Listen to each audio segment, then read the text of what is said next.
Dear students and viewers, I hope you are well. প্রিয় শিক্ষার্থী, শিক্ষক এবং অভিভাবক যে যেখান থেকে আমার অনলাইন ভিডিও ক্লাসটি দেখছো বা দেখছেন, সবার উপর মহান সৃষ্টিকর্তার অশেষ কৃপা বর্ষিত হোক এবং তিনি আমাদের এই করোনা মহামারী থেকে রক্ষা করুন এই কামনা করি। প্রিয় এসএসসি পরীক্ষার্থী, তোমরা জানো সরকার মহোদয় ঘোষিত 4 ফেব্রুয়ারি তারিখে তোমাদের শর্ট সিলেবাসের আলোকে এসএসসি পরীক্ষা হওয়ার কথা। তো তারই আলোকে আমি আজ উচ্চতর গণিতের প্রথম অধ্যায়ের সেট ও ফাংশনের একটা গাণিতিক সমস্যা নিয়ে আলোচনা করব। ইতিপূর্বেও আমি একটা গাণিতিক সমস্যা নিয়ে আলোচনা করেছি, আজও আর একটা গাণিতিক সমস্যা নিয়ে আলোচনা করব। তো তোমরা এই গাণিতিক সমস্যা থেকে এই ধরনের প্রশ্নই তোমাদের গাণিতিক সমস্যা, যে ধরনের সমস্যা আমি করাবো এই ধরনের প্রশ্নই তোমাদের এসএসসি পরীক্ষায়, বোর্ড পরীক্ষায় এসে থাকে। তো তোমরা এগুলো অনুসরণ করবে, বাড়িতে অবশ্যই অনুসরণ করবে এবং এই অনলাইন ক্লাসেও তোমরা এটা দেখে উপকৃত হবে আশা রাখি। তো আমরা শুরু করি, কথা না বাড়িয়ে। একটা উদ্দীপক দেওয়া আছে, function of x equal to 4x + 3/2x + 5। Function of x equal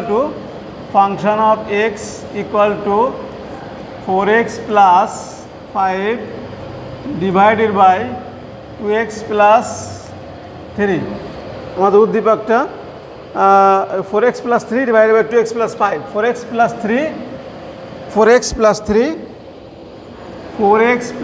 3 divided by 2x + 5। কতে প্রশ্ন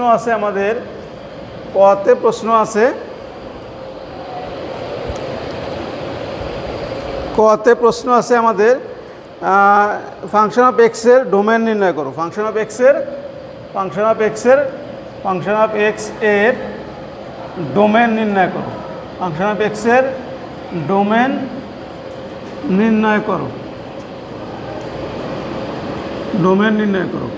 তাহলে ডোমেন নির্ণয় করতে গেলে আমাদের একটা জিনিসের কথা খেয়াল রাখতে হবে ভগ্নাংশের বেলায়, যে আমাদের ভগ্নাংশের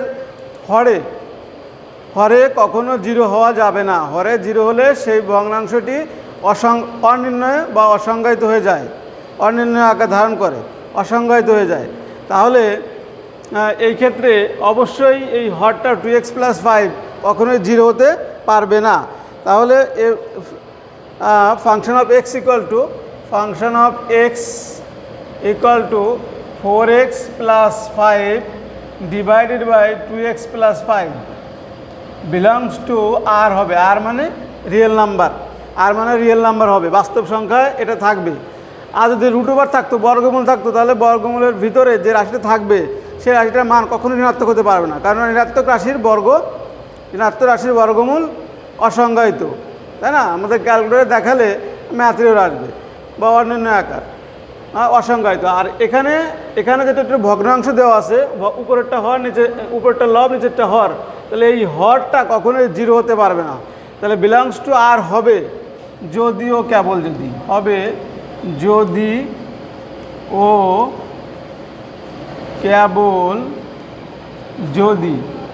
যদিও কেবল যদি 2x + 5 নট ইকুয়াল টু 0 হয়, বা 2x নট ইকুয়াল টু -5, বা x not equal to 5/2, x not equal to 5/2। তাহলে f অফ x এর ডোমেন, অতএব f অফ x এর ডোমেন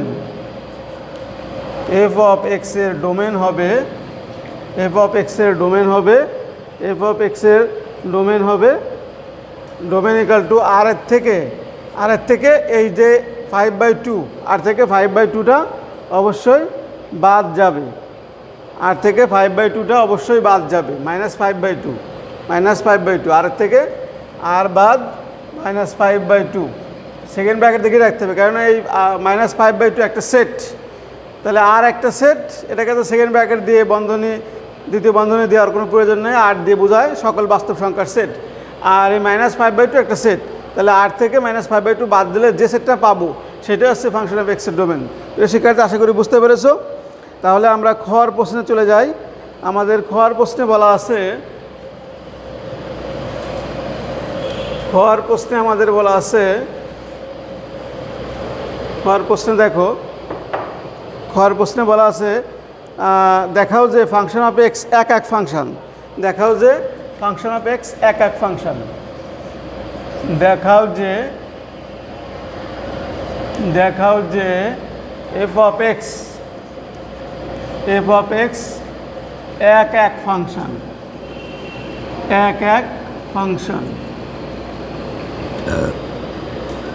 দেখাও যে এফ অফ এক্স এক এক ফাংশন মানে one one function.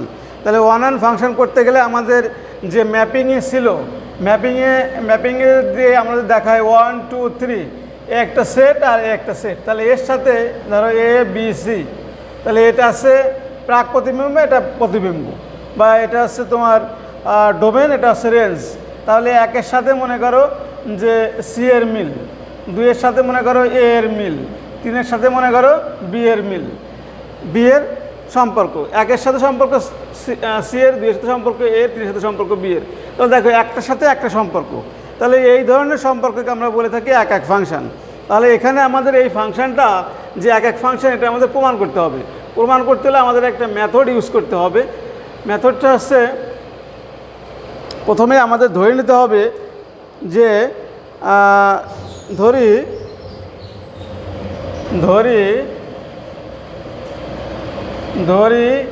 x1,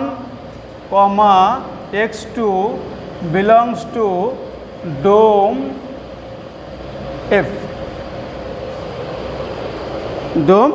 F, এটা আমাদের ধরে নিতে হবে। এখন এর জন্য ডোম এফ এর জন্য ফাংশন অফ এক্স এক এক হবে যদি ও কেবল যদি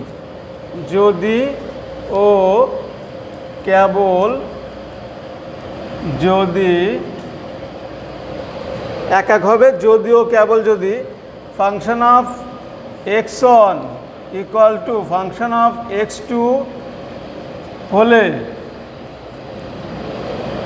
x1 ইকুয়াল টু x2 হয়। এই হচ্ছে আমাদের একটা মেথড, যে আমরা দুটি মানের জন্য এক্সের যে কোনো দুটি মানের জন্য ফাংশন অফ এক্সের ডোম এফের জন্য যে কোনো দুটি মানের জন্য ফাংশন অফ এক্স একাক হবে যদি এবং কেবল যদি function of x equal to function of x2 হলে x1 ইকুয়াল টু x2 হয়। এটা যদি আমরা প্রমাণ করতে পারি তাহলে আমরা বলতে পারবো ফাংশন অফ এক্সটা এক এক ফাংশন। তাহলে ধরে নিই, আমরা প্রথমেই ধরি function of x1 equal to function of x2, এটা আমরা ধরে নিলাম। এটা ধরে আমরা যদি প্রমাণ করতে পারি যে x1 ইকুয়াল টু x2, তাহলেই আমরা বলতে পারবো যে ফাংশন অফ এক্স এক এক ফাংশন।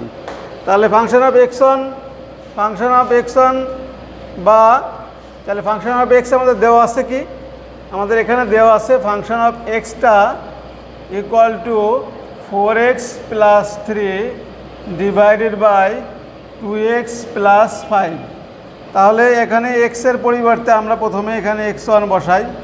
তাহলে x1 বসালে আমরা পাবো 4x1 plus 3 divided by 2x1 plus 5। তাহলে আমরা এখানে বসাই দিতে পারি ফাংশন অফ x1 এর পরিবর্তে 4x1 plus 3 divided by 2x1 plus 5। অনুরূপভাবে function of x2 4x2 plus 3 divided by 2x2 plus 5, 2x2 plus 5। তাহলে এখন আমাদের যে কাজটা করতে হবে, এটা আর গুণন করতে হবে। তাহলে আর গুণন করলে আমরা একটা ফলাফলে উপনীত হব। এখানে আমাদের আর কোনো সাইড থেকে কোনো কিছু বাদ দেওয়ার কিছু নেই। এখানে x1 এক পাশে x2, সুতরাং এখানে কোনো আমাদের সাবট্রাকশন করার বা বিয়োগ করার বা ভাগ করার কোনো টার্ম নাই। তাহলে অবশ্যই আমাদের এখানে আর গুণন করতে হবে। তাহলে আমরা আর গুণ করি 4x1 plus 3 into 2x2 plus 5 equal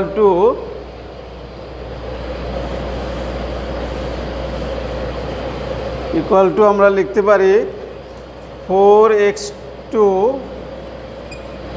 plus 3 into 2x1 plus 5। তাহলে আমরা এখন উপরে চলে যাই, উপরের দিকে।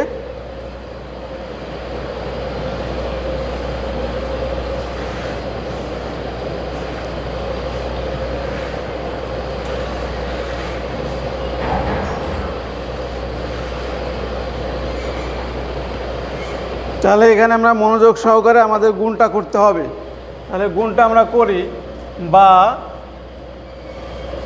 তো বাম পাশ থেকে লিখি, বা 4x1 গুণ 2, তাহলে 4 গুণ 2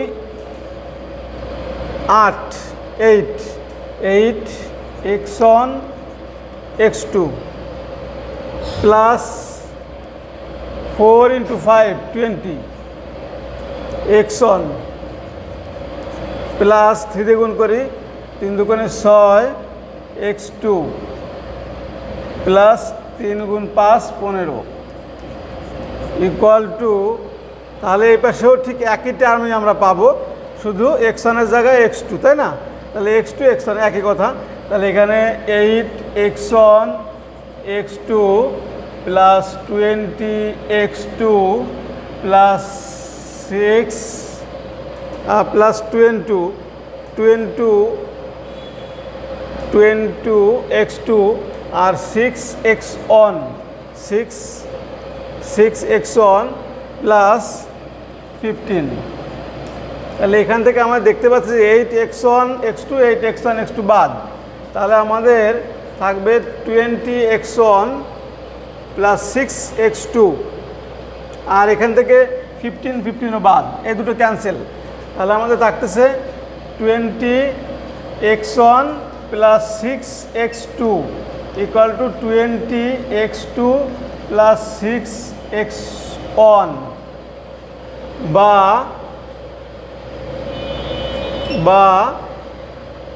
20x1 minus 6x1 equal to 20x2 minus 6x2, বা তাহলে 20 মাইনাস 6, তাহলে এখানে আমাদের থাকবে 14x1 ইকুয়াল টু 14x2, বা x1 ইকুয়াল টু x2। তাহলে আমাদের যে মেথডটা ছিল যে আমরা যদি x1 ইকুয়াল টু x2 প্রমাণ করতে পারি, তাহলে ফাংশন অফ এক্সটা এক এক ফাংশন। তাহলে আমরা এটা প্রমাণ করতে সক্ষম হয়েছি যে x1 ইকুয়াল টু x2। তাহলে আমরা এখান থেকে বলবো যে ফাংশন অফ এক্স এক এক ফাংশন, এফ অফ এক্স, অতএব এফ অফ এক্স এক এক ফাংশন, এক এক ফাংশন, এফ অফ এক্স এক এক ফাংশন, প্রমাণিত, প্রুভড। প্রিয় শিক্ষার্থী, আশা করি বুঝতে পেরেছো খ নম্বরের প্রশ্নটি, এর সমাধানটা কীভাবে করতে হবে। আমরা গোয়াতে চলে আসি। গোয়া নাম্বারের প্রশ্নে আমাদের বলা হচ্ছে, গোয়া নাম্বারে আমাদের আছে গোয়াতে এফ ইনভার্স -2, গোয়াতে F inverse -2 equal to P into F inverse -3 হলে পি এর মান নির্ণয় করো, পি এর মান নির্ণয় করো। পি এর মান নির্ণয় করতে আমাদের বলা হয়েছে। তাহলে শুরুতেই আমাদের ফাংশন অফ এক্সটা যে দেওয়া আছে, এর বিপরীত ফাংশন অর্থাৎ এফ ইনভার্স এক্স, এটা আমাদের অবশ্যই নির্ণয় করতে হবে। এটা আমাদের নির্ণয় করতে পারলেই আমাদের এই প্রমাণটা অবশ্যই খুব সহজ হয়ে যাবে। তাহলে আমরা প্রথমেই নির্ণয় করব যে আমাদের প্রথমে নির্ণয় করবো এফ ইনভার্স এক্স। তাহলে আমাদের দেওয়া আছে কি, দেওয়া আছে F of x equal to 4x plus 3 divided by 2x plus 5। তাহলে আমাদের এফ ইনভার্স এক্সটা আমাদের নির্ণয় করতে হবে। তাহলে আমরা ধরে নিই যে এটা দুইভাবে করা যায়। ধরি y equal to function of x, ধরে নিলাম আমরা y equal to function of x, y equal to function of x equal to 4x plus 3 divided by 2x plus 5। তাহলে function of x equal to y, function of x equal to Y.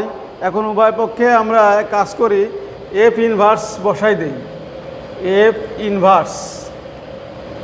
Inverse এখানে function of x equal to F inverse y.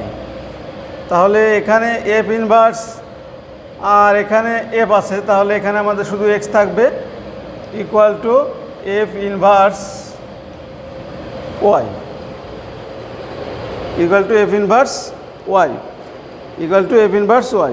আবার y equal to আমরা জানি কত, Y equal two জানি 4x plus 3 by 2x plus 5, তাই না? তাহলে আমরা বা লিখতে পারি 2xy plus 5, 2xy plus 5 Y সমান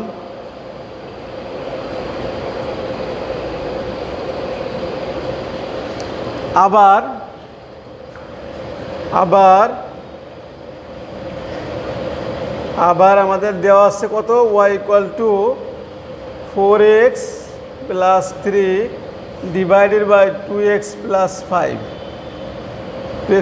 5, তাহলে এখানে আমরা আর গ্রহণ করি, এটাতে আমরা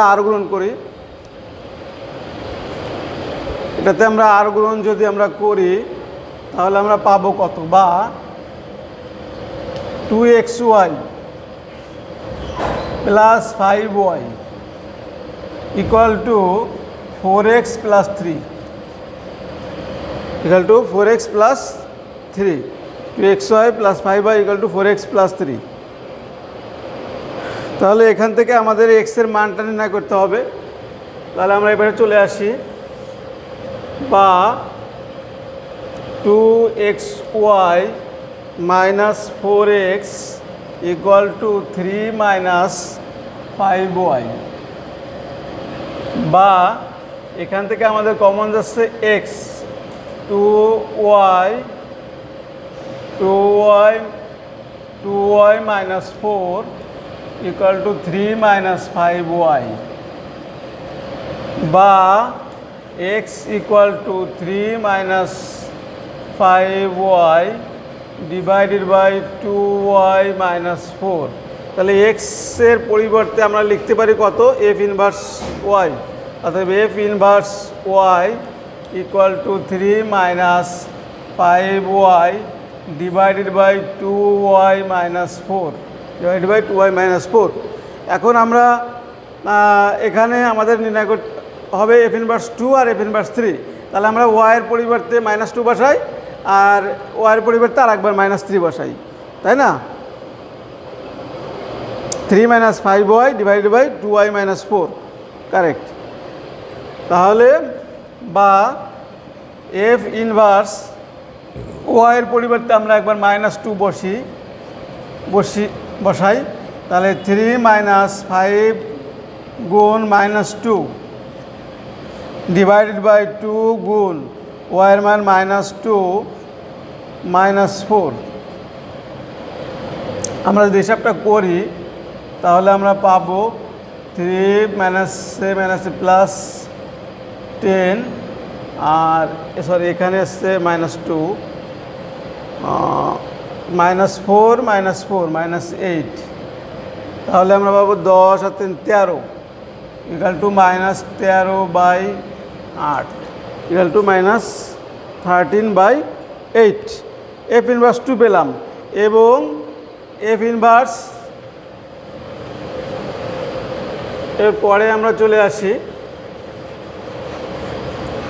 তাহলে এফ ইনভার্স 2 আমরা একটা পেলাম, এফ ইনভার্স -2 একটা মান পেলাম এবং এফ ইনভার্স 3 ইকুয়াল টু কত পাই, এবং এফ ইনভার্স 3 -3 ইকুয়াল টু আমরা পাবো, এফ ইনভার্স -3 ইকুয়াল টু আমরা পাবো 3 - 5 গুণ -3 ডিভাইডেড বাই 2 গুণ -3 -4, বা এখানে 3 মাইনাস প্লাস 3 গুণ 5 15 -6 -4 15 যোগ 3 18 -10 সমান -9/5 -9/5।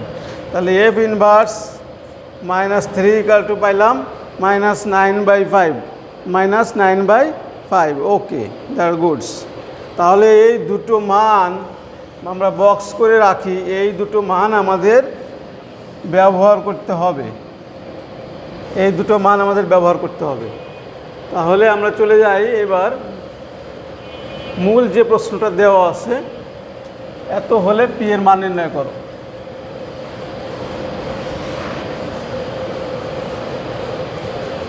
তাহলে এফ ইনভার্স -2 ইকাল টু কত পেয়েছি আমরা, এফ ইনভার্স -2 আমরা পেয়েছি -13/8 equal to P into F inverse -3 সমান আমরা পেয়েছি -9/5।